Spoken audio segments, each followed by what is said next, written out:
Kalau lebih utama bisa jadi, tapi kalau mau nih gak oleh, lah apa gak?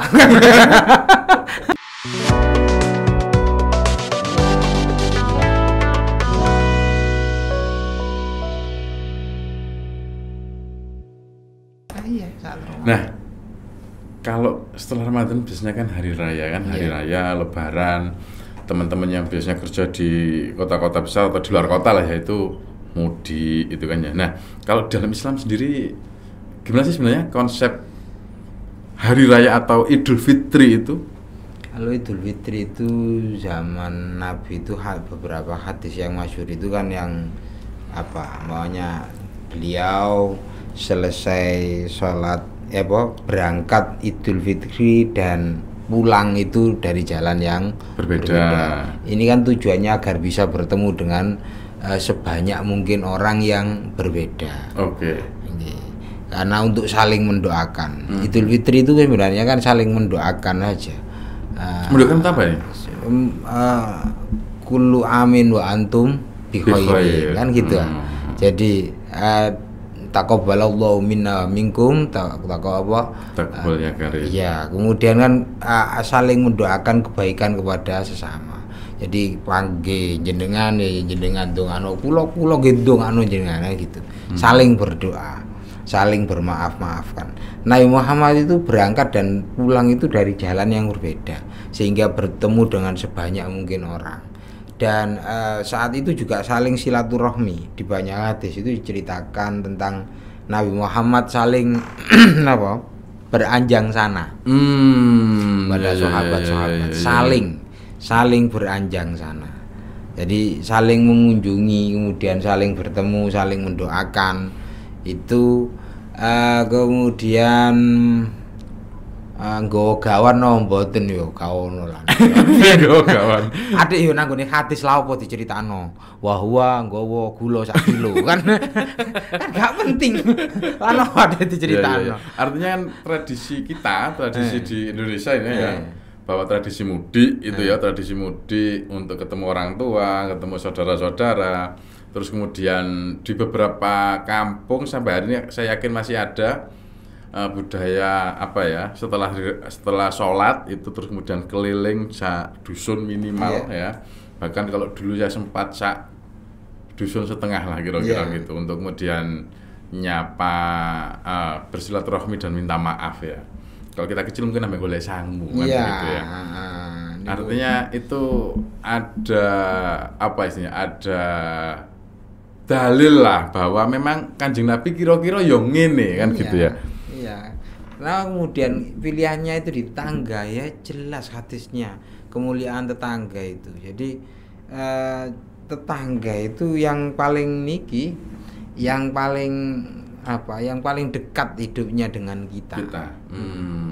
Jadi setelah tetangga baru kemudian ngomong silaturahmi dengan kerabat.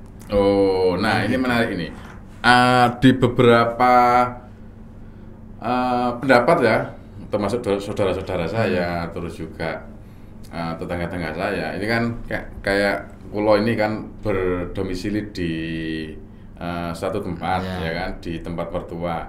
Nah, orang tua saya itu berada di wilayah lain, di kecamatan lain lah gitu ya. Nah, ada satu pendapat itu ya, kalau setelah hari raya nggak boleh riayan atau minta maaf dulu ke tetangga, kudu dhisikne wong tua dulu, baru nanti ke tetangga begitu. Itu sebenarnya gimana? Ngomong lebih utama dan kalau lebih utama bisa jadi, tapi kalau mau nih gak oleh, lah apa gak? Lah apa gak? Kan gitu. Kalau lebih utama iya mungkin. Jadi kita maunya sesuai, kita itu melakukan segala sesuatu sesuai dengan urutan. Jadi kita kan memang diajarkan itu memang akhaf fal akhaf, aham fal aham, kemudian tadrijian secara berjenjang, gitu. Jadi memang kalau secara urutan iya bisa jadi kita lebih baik ke orang tua dahulu lah. Nggak bisa kemudian kita mendahulukan orang lain, nggak boleh. Tapi kalau umpamanya jaraknya memang jauh, terus baru gimana lagi? Oke. Artinya gak dosa. Mungkin gak dosa juga lah. Gak dosa juga. Umpamane nasibnya jenengan kan sama dengan saya juga. Oke. Karena saya ini kan juga ada di wilayah mertua. Sehingga umpamane njaluk. Lah wong-wong kata niki dhisik gak sepuro-sepuran karo wong-wong aku mulih dhisik. Balik nang gone omane wis gak kumanan wong. Karena mereka kemudian lingkungan itu kan sudah punya tradisi masing-masing lah ya. Ada yang maunya di pagi hari langsung kita selesai. Ya, ada yang di sore hari baru diselesaikan, di malam hari.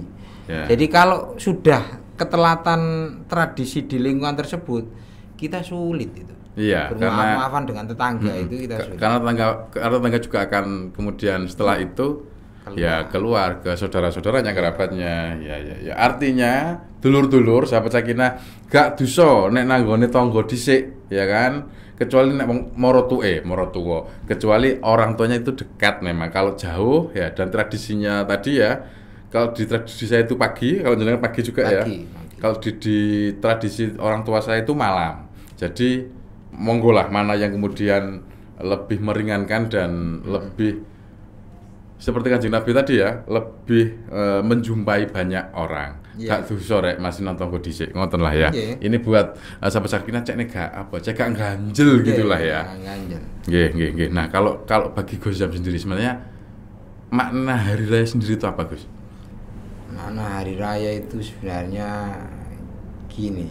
Jadi kalau dijawab sama juga ya, sama. Kalau jawaban yang kalau memakai Quran dan hadis akan menjadi kaku ya. Akan menjadi kaku, masalahnya gak cocok. Gak cocok karo sing ngomong. Tak kira Quran ini gak cocok. Mboten cocok Quran mboten sing ngomong niku sing frekuensine durung iku. Iya. Oke. Jadi kalau hari raya bagi saya sih ya kita itu berarti kembali lagi untuk menjadi orang setelah gini. Kita itu di puasa itu kita diajarkan tentang bagaimana kita itu bahagia. Nah, aplikasi tentang bahagia itu kita laksanakan setelah hari raya Idul Fitri itu. Oke. Jadi bagaimana kita menjadi orang yang neriman. Makanya gini, ketika seorang itu ketika dia puasa itu inginnya itu dia itu berbuka puasa, gambarannya itu saya itu ingin buka puasa itu gini, tapi ternyata dia terjebak macet, akhirnya dia nggak bisa menemukan itu tadi. Dia ternyata berbuka puasa cukup dengan air mineral dengan hanya sebatang rokok. Itu pun dia nggak marah kan. Dia nggak marah, dia tetap melakukan itu. Aja nggak buka, mau nggak buka, tidak juga. Jadi kita menjadi lebih realistis, kemudian kita mempunyai sasaran target yang jelas, kan gitu. Kita harus punya sasaran yang jelas. Di puasa itu dijelaskan itu, bahwa target itu berarti yang ngomong itu sasarannya mana, kemudian waktunya sampai kapan. Oke, sasarannya yang mana, waktunya sampai kapan. Di puasa itu diajarkan pada kita. Jadi kalau kita ngomong setelah itu ya ilmu puasa itu kita bawa ke luar. Artinya di hari raya adalah aplikasi dari latihan kita selama bulan Ramadan. Nah, kalau Gus Zam sendiri ada punya cerita menarik nggak saat hari raya gitu? Hari raya, kalau cerita menarik di hari raya ya ini, tapi bukan hari rayanya sih, bukan. Nggak, saya pikir flat lah, biasa-biasa lah ya. Hari raya itu ya dari tahun ke tahun ya semacam itu. Pokoknya yang jelas itu saya itu setiap hari raya itu mesti seneng kan gitu. Seneng apa? Macem-macem kan.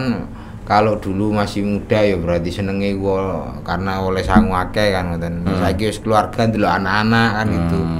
Ndelok anak-anak dari tahun ke tahun, kemudian mungkin dalam fase hidup yang berbeda lagi, saya mendefinisikannya itu akan berbeda lagi kan gitu. Karena kita itu kan ya selalu dinamis gitu. Dinamis. Ya. Nah bagi hari-hari mungkin ya, nah hari raya itu ya enak gak poso, mungkin ngono paling ya. Sami kali ulo. Wah, ini berat.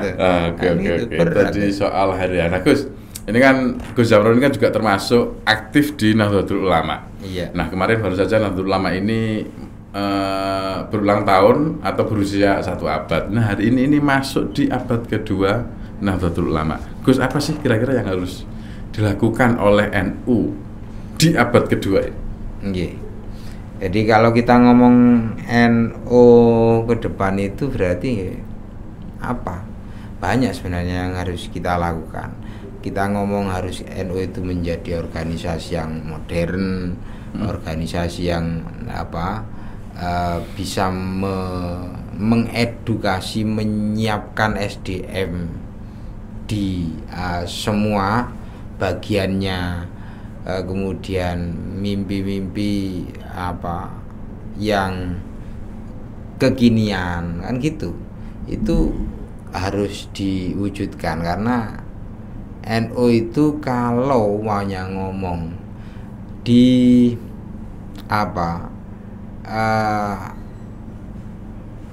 di dalam NU itu kan ada jamaah, ada jamiah, ada organisasi dan ada masyarakatnya. Lah, dua ini kemudian harus bisa saling mengisi, terutama yang ada di jamiah itu bisa memberikan layanan kepada orang-orang yang ada di jamaahnya. Untuk kenapa kemudian harus memberikan layanan? Untuk bagaimana kemudian jamaah itu punya, oh iya saya ini memang benar ber-NU itu benar. Jadi kayak sakinah gini. Ini kan berarti benar sakinah.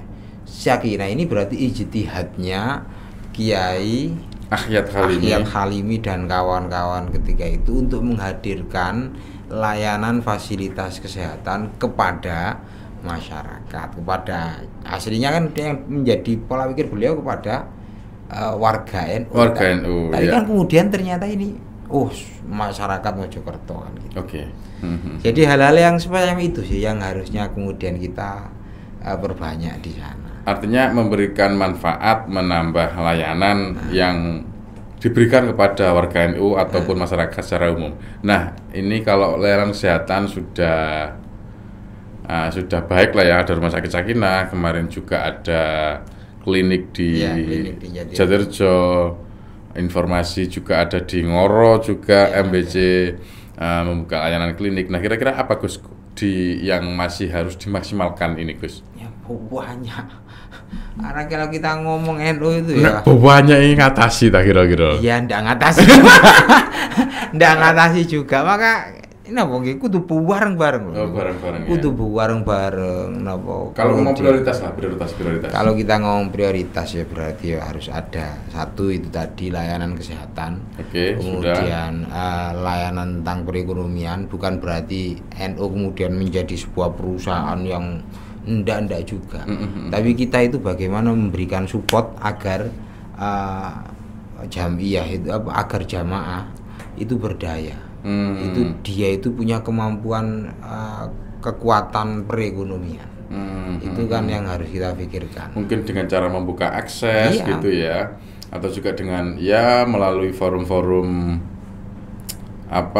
forum-forum Lailatul Istima atau itu yang mungkin bisa diberikan tidak hanya ritual tapi juga informasi soal mungkin akses modal atau kemudian program apa untuk memberdayakan mereka. Iya. Karena kalau kita ngomong ad-din, ad-dunya ya gitu. Ad-din, ad-dunya, agama kemudian dunia. Di ad-dinnya itu NU itu sebenarnya saya pikir sudah kegiatannya paten, Lailatul Istima, kemudian Artinya selesai lah ya? Selesai saya pikir. Urusan soal agama ya?